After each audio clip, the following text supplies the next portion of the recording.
नमस्कार साथियों, स्वागत है आपका हमारे YouTube चैनल में। आप छत्तीसगढ़ की किस जगह से हमारे समाचार सुन रहे हैं, कृपया कमेंट बॉक्स में लिखकर हमें जरूर बताएं। रायपुर से प्रस्तुत हैं छत्तीसगढ़ के प्रादेशिक समाचारों के साथ में रजनी शुक्ला। पहले मुख्य समाचार। ईडी का दावा, मार्कफेड के पूर्व एमडी और कई राइस मिलर्स की यहां की गई छापेमारी में 1 करोड़ रुपए से अधिक की नगद राशि बरामद। छत्तीसगढ़ उच्च न्यायालय ने सिम्स की अव्यवस्था पर नाराजगी जताई। मुख्य सचिव, स्वास्थ्य सचिव और समाज कल्याण विभाग को 2 दिन के भीतर व्यक्तिगत शपथ पत्र दाखिल करने को कहा। चुनाव आयोग ने विधानसभा चुनाव के दौरान फोटो युक्त मतदाता पहचान पत्र के अलावा 12 अन्य वैकल्पिक दस्तावेजों को मान्य किया। और बुराई पर अच्छाई की जीत का प्रतीक दशहरा पर्व कल पारंपरिक उल्लास और हर्ष के साथ मनाया गया। अब समाचार विस्तार से। प्रवर्तन निदेशालय ईडी ने बयान जारी कर कहा है कि मार्कफेड के पूर्व एमडी आईएएस मनोज सोनी और कई राइस मिलर्स पर की गई छापेमारी में तलाशी के दौरान 1 करोड़ 6 लाख रुपए नकद बरामद किया गया है। इसके अलावा दस्तावेज, इलेक्ट्रॉनिक उपकरण और लेन देन के प्रमाण मिले हैं, जिसे जब्त कर लिया गया है। मिली जानकारी के अनुसार ईडी की अलग अलग टीमों ने 20 और 21 अक्टूबर को रायपुर में 3, दुर्ग में 2, कोरबा और राजनांदगांव में 1-1 राइस मिल कारोबारियों के यहां छापा मारा है। छत्तीसगढ़ उच्च न्यायालय ने मेडिकल कॉलेज अस्पताल सिम्स की अव्यवस्था पर नाराजगी जताई है। उच्च न्यायालय स्वतः संज्ञान लेकर इस मामले की सुनवाई कर रही है। मुख्य न्यायाधीश रमेश सिन्हा और न्यायाधीश रविंद्र कुमार अग्रवाल की युगल खंडपीठ ने मामले की सुनवाई करते हुए कहा कि समाचार और सोशल मीडिया के माध्यम से सिम्स में खराब कामकाज की स्थिति और चिकित्सा सुविधाओं की कमी के बारे में नियमित रूप से रिपोर्ट आ रही थी, लेकिन न्यायालय ने इस उम्मीद के साथ कि स्थिति सुधर जाएगी संज्ञान नहीं लिया। लेकिन ऐसा नहीं हुआ, जिसके बाद न्यायालय को स्वतः संज्ञान लेना पड़ा। उच्च न्यायालय ने डॉक्टरों की संख्या, सुविधाओं और बीते 3 वर्षों में सिम्स को आवंटित धन तथा उसके उपयोग के संबंध में प्रदेश के मुख्य सचिव, स्वास्थ्य सचिव और समाज कल्याण विभाग को व्यक्तिगत शपथ पत्र 2 दिन के भीतर दाखिल करने को कहा है। इस बीच सिम्स प्रबंधन ने अस्पताल अधीक्षक डॉक्टर नीरज सिंधे को हटा दिया है। उनकी जगह नई नियुक्ति की गई है। प्रदेश में होने वाले विधानसभा चुनाव के तहत केंद्रीय निर्वाचन आयोग ने फोटो युक्त मतदाता पहचान पत्र जारी कर दिए हैं। राज्य की मुख्य निर्वाचन पदाधिकारी रीना बाबा साहेब कंगाले ने कहा है कि यदि कोई मतदाता पहचान पत्र नहीं दिखा पाता है तो उसे विकल्प में 12 अन्य पहचान पत्र दिखाने की अनुमति दी गई है।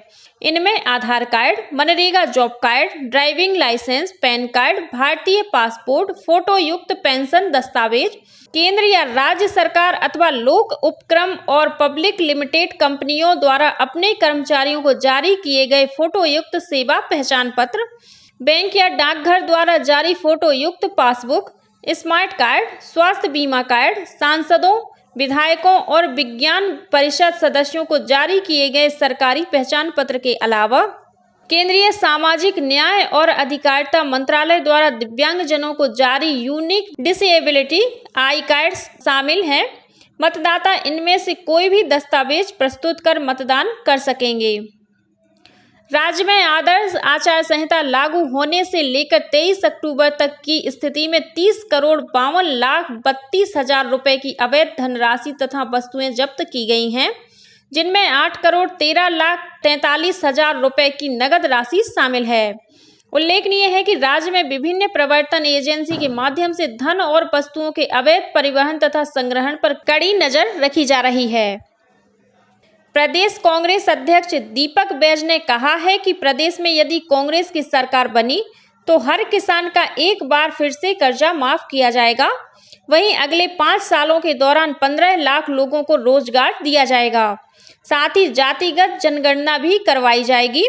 दूसरी ओर भाजपा के प्रदेश अध्यक्ष अरुण साव ने कहा है कि भाजपा का घोषणा पत्र जारी होने के बाद किसान को भाजपा से जितनी उम्मीद है सभी पूरी होंगी। उन्होंने कहा कि गांव, गरीब और किसान का विकास होगा। श्री साव ने कहा कि भाजपा ऐसी योजनाएं संचालित करेगी जिससे किसानों को कर्ज के जाल में फंसना ही नहीं पड़े। वहीं प्रदेश के पूर्व मंत्री और विधायक ब्रजमोहन अग्रवाल ने कहा है कि मुख्यमंत्री भूपेश बघेल के कर्ज माफी के बयान से यह साबित हो गया है कि राज्य सरकार ने किसानों को कर्ज में डुबो दिया है। श्री अग्रवाल ने कहा कि केवल घोषणाएं करने से कुछ नहीं होता, बल्कि उन पर अमल भी करना होता है। छत्तीसगढ़ में विधानसभा चुनाव के पहले चरण के तहत नाम वापसी के बाद अब 223 उम्मीदवार चुनाव मैदान में हैं। नाम वापसी के अंतिम दिन 30 अभ्यर्थियों ने अपना नाम वापस लिया। मुख्य निर्वाचन पदाधिकारी कार्यालय से प्राप्त जानकारी के अनुसार राजनांदगांव विधानसभा क्षेत्र से सबसे अधिक 6 उम्मीदवारों ने अपने नाम वापस लिए। गौरतलब है कि पहले चरण के तहत 7 नवंबर को जिन 20 विधानसभा क्षेत्रों में चुनाव होना है, वहां मतदाताओं की कुल संख्या 40,78,681 है। इनमें 19,93,000 से अधिक पुरुष, 20,84,000 से ज्यादा महिलाएं और 69 तृतीय लिंग के मतदाता शामिल हैं। मतदान के लिए इन विधानसभा क्षेत्रों में 5,304 मतदान केंद्र बनाए गए हैं। वहीं प्रदेश में दूसरे चरण के तहत बाकी 70 सीटों पर नामांकन पत्र भरने की प्रक्रिया चल रही है। 23 अक्टूबर तक 59 नामांकन पत्र दाखिल किए जा चुके हैं। नामांकन जमा करने की अंतिम तिथि 30 अक्टूबर है। दूसरे चरण के तहत 17 नवंबर को मतदान होगा। इन दोनों ही चरणों की मतगणना 3 दिसंबर को होगी और इसी दिन परिणाम की घोषणा की जाएगी। छत्तीसगढ़ विधानसभा निर्वाचन 2023 अंतर्गत भारत निर्वाचन आयोग के C vigil app, citizen vigil app पर लोगों से प्राप्त हो रही शिकायतों पर तेजी से कार्यवाही की जा रही है। सी विजिल के माध्यम से 23 अक्टूबर तक की स्थिति में प्राप्त कुल 771 शिकायतों में से 761 शिकायतों का निराकरण कर लिया गया है और शेष शिकायतों पर कार्यवाही की जा रही है। उल्लेखनीय है कि आम नागरिकों से आचार संहिता के उल्लंघन की शिकायतें सी विजिल के माध्यम से मिल रही हैं। अब आम नागरिक आचार संहिता उल्लंघन के मामलों की शिकायत लाइव फोटोग्राफ एवं वीडियो के साथ साथ ऑडियो क्लिप के माध्यम से भी कर सकेंगे। यदि कोई नागरिक राज्य में आचार संहिता उल्लंघन की कोई घटना देखता है तो सी विजिल एप्लीकेशन का उपयोग करते हुए घटना स्थल की एक फोटो या 2 मिनट की वीडियो या ऑडियो क्लिपिंग बनाकर एप्लीकेशन के माध्यम से शिकायत कर सकता है। शिकायत गुप्त रूप से भी की जा सकती है। भारतीय जनता पार्टी के स्टार प्रचारक और असम के मुख्यमंत्री हिमंता बिस्वा शर्मा आगामी 26 अक्टूबर को छत्तीसगढ़ प्रवास पर रहेंगे। श्री शर्मा महासमुंद, बिलासपुर और खैरागढ़ में पार्टी प्रत्याशियों के पक्ष में जनसभाओं को संबोधित करेंगे। साथ ही नामांकन रैलियों में भी शामिल होंगे। भारतीय जनता पार्टी के प्रदेश अध्यक्ष अरुण साव ने मोहिला मानपुर क्षेत्र के वरिष्ठ भाजपा कार्यकर्ता बिरजू तारम की हत्या को पार्टी के लिए अपूरणीय क्षति बताया है। स्वर्गीय तारम को श्रद्धांजलि अर्पित करने सरखेड़ा गांव पहुंचे साव ने बिरजू तारम की हत्या को टारगेट किलिंग और सत्ता पाने के लिए की गई राजनीतिक हत्या बताते हुए कहा कि लोकतंत्र में हिंसा को कोई स्थान नहीं है। उन्होंने आरोप लगाया कि राज्य सरकार राजनीतिक प्रतिद्वंद्विता के कारण हत्या जैसे मामलों में भी खामोश बैठी है। श्री साव ने जिला कलेक्टर से लोगों की सुरक्षा व्यवस्था को पुख्ता करने की मांग की है। भारत निर्वाचन आयोग मतदाता जागरूकता के क्षेत्र में उत्कृष्ट कार्य करने वाले मीडिया संस्थानों का चयन कर प्रतिवर्ष राष्ट्रीय मीडिया सम्मान प्रदान करता है। राष्ट्रीय मीडिया सम्मान वर्ष 2023 के लिए भारत निर्वाचन आयोग ने मीडिया संस्थानों से 10 दिसंबर 2023 तक आवेदन आमंत्रित किया है। भारत निर्वाचन आयोग द्वारा इस संबंध में जारी पत्र में बताया गया है कि मीडिया संस्थान अलग अलग श्रेणियों में पुरस्कार हेतु आवेदन कर सकते हैं। भारत निर्वाचन आयोग द्वारा राष्ट्रीय मीडिया सम्मान 2023 हेतु मीडिया संस्थानों से 4 श्रेणियों print media, electronic media, television, electronic media, radio और ऑनलाइन इंटरनेट, सोशल मीडिया में पुरस्कार हेतु नामांकन आमंत्रित किया गया है। चयनित संस्थानों को 25 जनवरी 2024 को राष्ट्रीय मतदाता दिवस के अवसर पर सम्मानित किया जाएगा। बुराई पर अच्छाई की जीत का प्रतीक दशहरा पर्व कल छत्तीसगढ़ सहित पूरे देश में पारंपरिक उल्लास और उत्साह के साथ मनाया गया।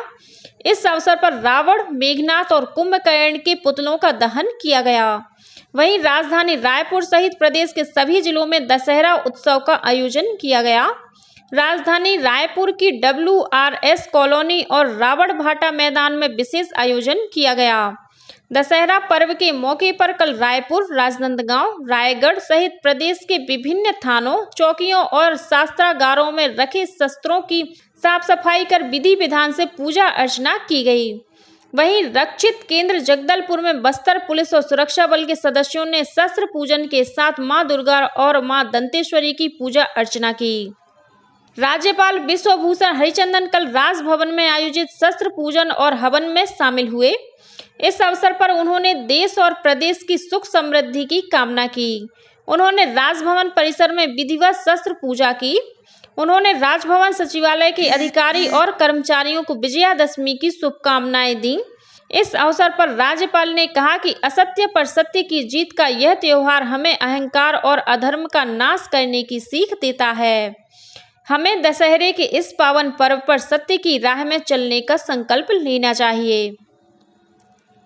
रक्षा मंत्री राजनाथ सिंह ने कल अरुणाचल प्रदेश के तवांग में सेना की अग्रिम चौकी पर सैनिकों के साथ दशहरा मनाया। उन्होंने इस अवसर पर शस्त्र पूजा भी की। रक्षा मंत्री ने अरुणाचल प्रदेश में अग्रिम चौकियों का दौरा किया और सेना की तैयारियों का मूल्यांकन भी किया।